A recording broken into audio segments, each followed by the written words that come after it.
So that when you're looking at them and you look at the heads on boars and sows develop in more or less the same way. The younger they are, the more gentle the angles are.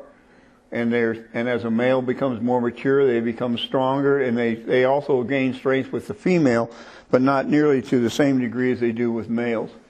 The other thing is that there's a general squaring of the muzzle, and although on older females their muzzles may square off some, they never get off. I've never seen one that had the strong squared muzzles and angles that we see on males. As that animal matures, these angles become stronger as you look at them from the top. When you look at the general head shape from the side, again, these angles, on both males and females, this tends to be more of an angle here on young females than young males probably. But on both males and females, as they become mature, when you're looking at them in profile, that becomes square. This is out of proportion. This should be flatter through here. Most of the time they do not develop that strong of an angle, as opposed to this. And on big males, there is no question. A lot of times with bears, just as when you're looking at, if you look at a 65-inch moose, nobody has to tell you it's a big moose.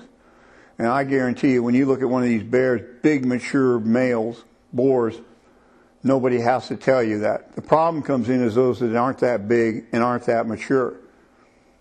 This is one of my favorite pictures. But you look at the head, I mean, we're sitting right next to that bear. The head on that thing is like a 55-gallon drum. This particular bear was like 10.2 or 10.3, but the skull was almost 30 inches on it.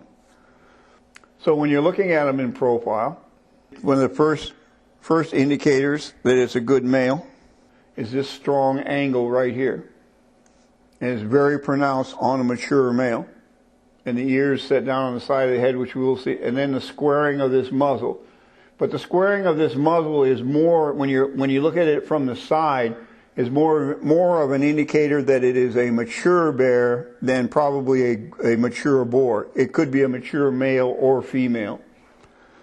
But when it's this thick through here, then there's little question but that it's a boar. The next thing you want to look at is the length of the neck relative to the length of the head. Now this should set back, but usually on a mature male, on Kodiak or in the coastal areas, the neck will be equal to or greater than the length of the head as measured from the front of the ears to the front of the muzzle. The ears set down on the side of the head. There's a strong forehead angle, and the muzzle is squared.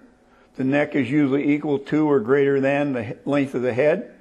And that is, whenever you see that, I have never seen where that did not apply. Now they have to be in perfect profile. But of all the other characteristics, that is the one that is a clincher for me. But another thing that happens is the necks will tend to be very heavy when they're that big and that mature.